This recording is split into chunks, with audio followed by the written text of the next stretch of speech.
बहुत से लोग अपने ऑब्जेक्टिव सेट करते हैं, गोल्स बनाते हैं, लेकिन उन ऑब्जेक्टिव्स को, उन टारगेट्स को, उन गोल्स को अचीव नहीं कर पाते।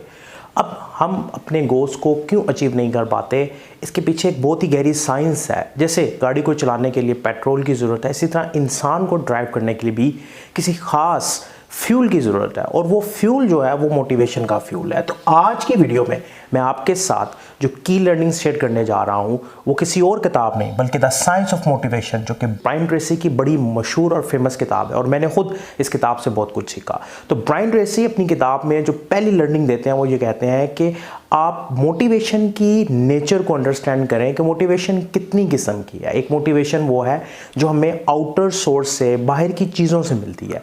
एक मोटिवेशन वो है जो हमारे अंदर पहले से मौजूद होती है, जबकि हमने उसको सिर्फ एक्टिवेट करना होता है। तो अंदर की मोटिवेशन को एक्टिवेट करने के लिए आपने अपने गोल्स, अपने टारगेट, अपने ऑब्जेक्टिव्स को अपने पर्पस के साथ, अपनी लाइफ के साथ अलाइन करना है, क्योंकि ये अलाइनमेंट आपके माइंड में डोपामाइन रिलीज करती है, जिसकी वजह से आपको प्लेयर की खुशी की फीलिंग होती है।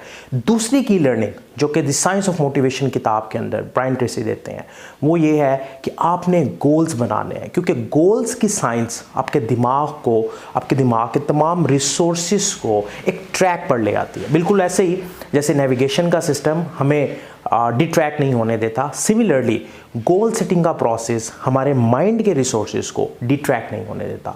हमारी एनर्जीज, हमारा टाइम वो ज़ाया नहीं होता, बिकॉज हमारे सामने कोई हदफ होता है, कोई गोल होता है, कोई ऑब्जेक्टिव होता है, जिसकी वजह से हमारे दिमाग के रिसोर्सेज उसी ऑब्जेक्टिव पर सर्व होते हैं। तीसरी लर्निंग ये है कि हमारे रास्ते में जो भी ऑब्स्टिकल्स हैं हमने उनको रिमूव करना है, बिकॉज जब हमारे रास्ते में रेजिस्टेंस होगी, रास्ता बंद होगा, तो हमारे लिए अपनी मंजिल तक पहुंचना मुश्किल हो जाएगा, जिसकी वजह से हमारी मोटिवेशन, इनर मोटिवेशन जो है वो डिम होना शुरू हो जाती है, और उसको दोबारा से एक्टिव करने के लिए फिर पूरे प्रोसेस की ज़रूरत होती है।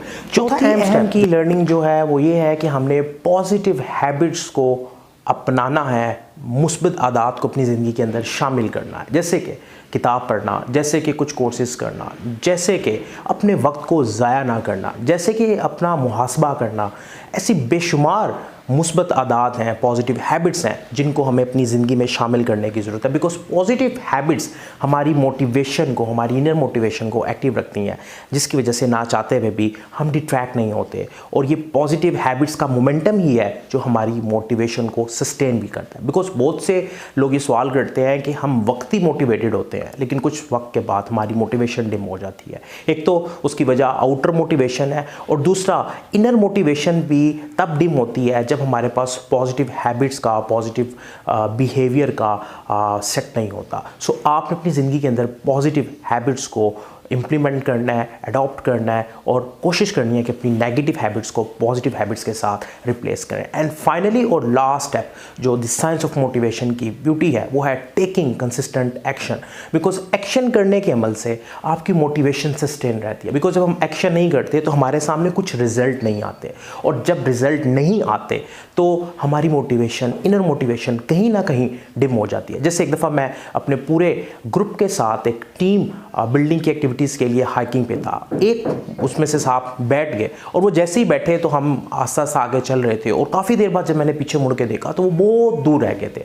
इट मीन कि ज़िंदगी की जर्नी में भी, आपकी गोल सेटिंग की जर्नी में भी, जब आप रुक जाते हैं, आप एक्शन नहीं करते, तो आप दुनिया से, आप अपनी ज़िंदगी की उस जर्नी से बहुत पीछे हो जाते हैं। तो आपने कंसिस्टेंट एक्शन करने हैं। ये की लर्निंग्स अगर आप अपनी ज़िंदगी पर अप्लाई करते हैं तो यकीनन आपकी मोटिवेशन एक्टिव रहेगी।